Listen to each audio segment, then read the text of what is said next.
சங்கப்பலகை அன்புள்ளங்களுக்கு என் நெஞ்சார்ந்த நன்றியும் வணக்கமும் உரித்தாகுக.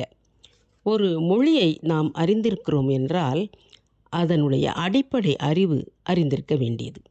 அது என்னவென்றால், அந்த மொழியில் உள்ள எழுத்துக்களையும் சொற்களையும் அவற்றின் பொருள்களையும் வாக்கிய அமைப்புகளையும் தெரிந்திருப்பதே ஆகும்.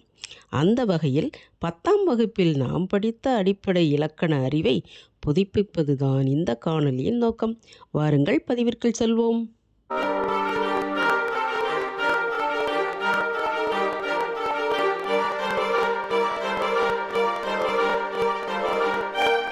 வினா எண் 1. எழுத்து எத்தனை வகைப்படும்? தமிழ் எழுத்துக்களை பொறுத்த வரைக்கும் எழுத்துகள் 2 வகைப்படும். உயிரெழுத்து, மெய்யெழுத்து. சரியான விடை 2. அடுத்த வினா, அளபெடை எத்தனை வகைப்படும்? அளபெடை என்பது எழுத்துகள் ஒலிக்கக்கூடிய கால அளவு. கூடுதலாக வந்தால் அது அளபெடை எனப்படும். அந்த அளபெடை எத்தனை வகைப்படும் என்றால் விடை 2.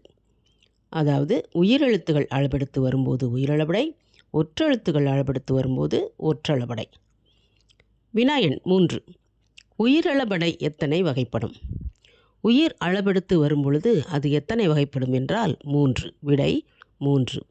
அதாவது செய்யுளிசை அளபெடை, இன்னிசை அளபெடை, சொல்லிசை அளபெடை என உயிர் எழுத்துகள் அளபெடுத்து வரும்போது அது 3 வகைப்படுகின்றது. வினா எண் 4. முதல் எழுத்துகள் எத்தனை? முதல் எழுத்துகள், மொழிக்கு முதல் காரணமாக இருக்கக்கூடியவை முதல் எழுத்துகள். அதாவது உயிரெழுத்துகள் 12, மெய்யெழுத்துகள் 18 ஆகிய 30 எழுத்துகள் முதல் எழுத்துகள். ஆக விடை 30. வினா எண் 5. இசை நிறை அளபெடை எந்த அளபெடையை குறிக்கிறது? விடை செய்யுளிசை அளபெடை. செய்யுளிசை அளபெடை என்றாலும் இசை நிறை அளபெடை என்றாலும் ஒன்றுதான். வினா எண் 6. மொழி எத்தனை வகைப்படும்? மொழி என்பது சொல். இந்த வகையில் இலக்கணத்தை பொறுத்த வரைக்கும் மொழி எத்தனை வகைப்படும்? விடை 3. மொழி என்பது தனிமொழி, தொடர்மொழி, பொதுமொழி என்று சொல்லக்கூடிய அந்த வகைப்பாடு 3. எனவே விடை 3. வினா எண் 7. பின்வருவனவற்றில் எது பொதுமொழி? விடை 8. எவ்வாறெனில் 8 என்று பிரிக்கும் பொழுது ஒரு பொருளும் சேர்ந்து இருக்கும்போது ஒரு பொருளும் தரும்.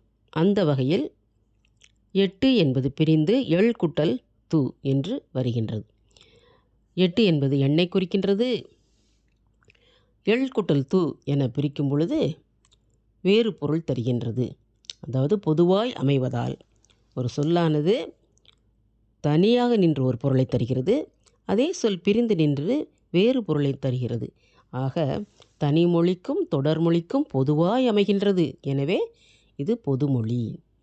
எள் கூட்டல் து என்று பிரிப்பதால் இதை நாம் என்ன சொல்கின்றோம் என்றால் பொதுமொழி என்று அதாவது எள்ளை ஒன் என்று பொருள். வினா எண் 8. தொழிற்பெயர் எத்தனை வகைப்படும்? தொழிலை குறிக்கும் பெயர் தொழில் பெயர். அது எத்தனை வகைப்படும்? விடை 4. அதாவது விகுதி பெற்ற தொழில் பெயர், எதிர்மறை தொழில் பெயர், முதல்நிலை தொழிற்பெயர், முதல்நிலை திரிந்த தொழில் பெயர் என்று தொழில் பெயர் 4 வகைப்படும். வினா எண் 9. இவற்றில் வினையால் அணையும் பெயர் எது? இவற்றில் வினையால் அணையும் பெயர் என்றால் முதலில் வினையை குறிக்க வேண்டும், பெயர் சொல்லையும் குறிக்க வேண்டும். அதாவது எவர் ஒரு தொழிலை செய்தாரோ அவரை குறிப்பாக உணர்த்தும். எனவே அது வினையால் அணையும் பெயர். போனவன். விடை போனவன். வினா எண் 10. தொகை நிலைத்தொடர் எத்தனை வகைப்படும்?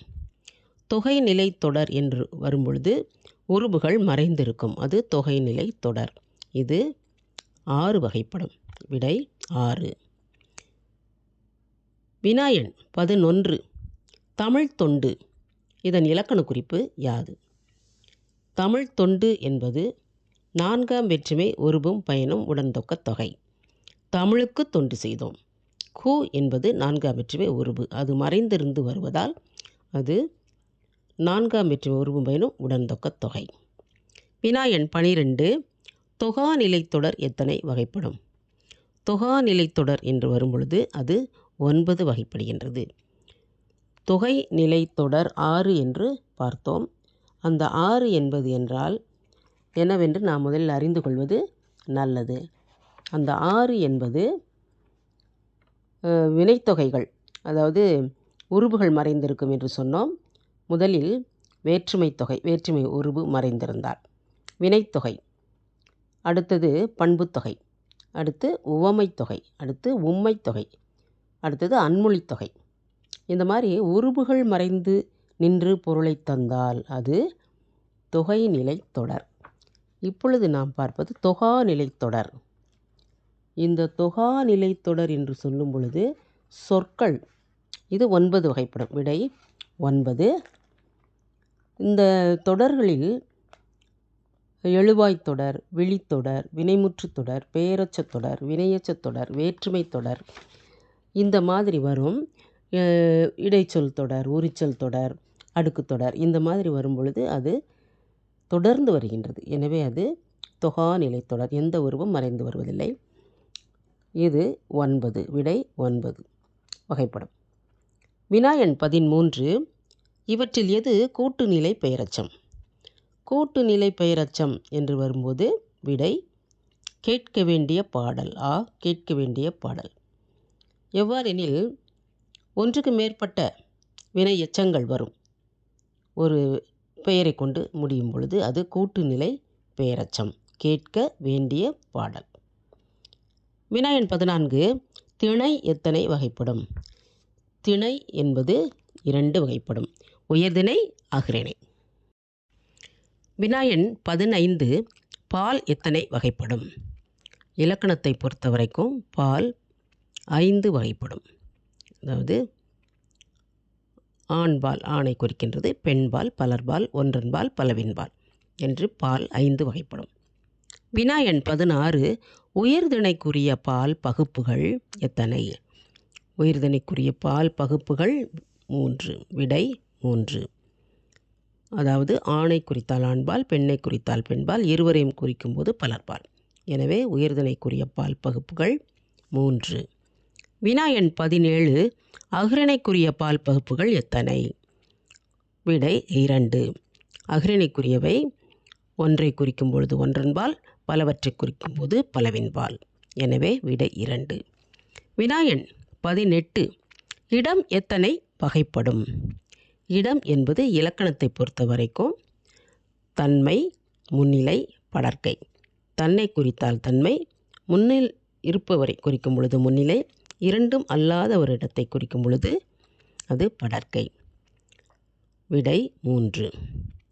வினா எண் 19. என் அம்மை வந்தாள் என்று மாட்டை பார்த்து கூறுவது எந்த வழுவமைதி? விடை திணை வழுவமைதி. அதாவது உயர்திணை. பசுவின் மீது உள்ள அன்பு காரணமாக, மாட்டின் மீது கொண்ட அன்பு காரணமாக உயர்திணையாக சொல்கிறோம். அஃறிணையை உயர்திணையாக சொல்லும் பொழுது அது வழுவமைதியாக ஏற்றுக்கொள்ளப்படுகிறது. திணை வழுவமைதி. வினா எண் 20. இவற்றில் தன்மை பன்மை பெயர் எது? தன்மையை குறிக்க வேண்டும், பன்மையையும் குறிக்க வேண்டும். நாங்கள். விடை நாங்கள். வினா எண் 21. வழு எத்தனை வகைப்படும்? விடை 7. 22வது வினா. இவற்றில் எது வேற்றுமை தொடர்? இந்த பின்வரும் சொற்களிலே எது வேற்றுமை தொடர்? வேற்றுமை தொடர் என்னும் சொல்லும் பொழுது உருவு வெளிப்படையாக வரும். விடை பாடத்தை. பாடத்தை படித்தான். ஐ பாடம் கூட்டல் ஐ. ஐ என்பது 2ஆம் வேற்றுமை உருவு. பாடத்தை படித்தான். வினா எண் 23. இவற்றில் எது இரு பெயரொட்டு பண்புத்தொகை? பின்வரும் சொற்களிலே இரு பெயரொட்டு பண்புத்தொகை எது? விடை தைத்திங்கள். தை என்று சொல்லும் பொழுது மாதத்தை குறிக்கிறது, திங்கள் என்பதும் மாதத்தை குறிக்கிறது. இரு பெயர்கள் ஒட்டி வந்துள்ளதால் தைத்திங்கள். வினா எண் 24. இவற்றில் எது அன்மொழித்தொகை? விடை முறுக்கு மீசை வந்தார். எவர் வந்தார் என்று சொல்லும் பொழுது முறுக்கு மீசை வந்தார். முறுக்கு மீசையை உடைய ஒருவர் வந்தார். முறுக்கையும் குறிக்கவில்லை, மீசையும் குறிக்கவில்லை, இரண்டும் அல்லாத ஒன்று குறிப்பதால் அன்மொழித்தொகை. விடை முறுக்கு மீசை வந்தார். வினா எண் 25. இவற்றில் எது எதிர்மறை தொழில்பெயர்? எதிர்மறை பொருளை தர வேண்டும். அது தொழிற்பெயராக இருக்க வேண்டும். விடை கொல்லாமை. கொல்லுதல் தொழில்பெயர். கொல்லாமை எதிர்மறை தொழில்பெயர். அன்பர்களே, இந்த பதிவு உங்களுக்கு பயன் தரும் வகையில் அமைந்திருக்கும் என்று நான் நம்புகின்றேன். மற்றுமொரு பதிவில் நாம் மீண்டும் சந்திப்போம். நன்றி, வணக்கம்.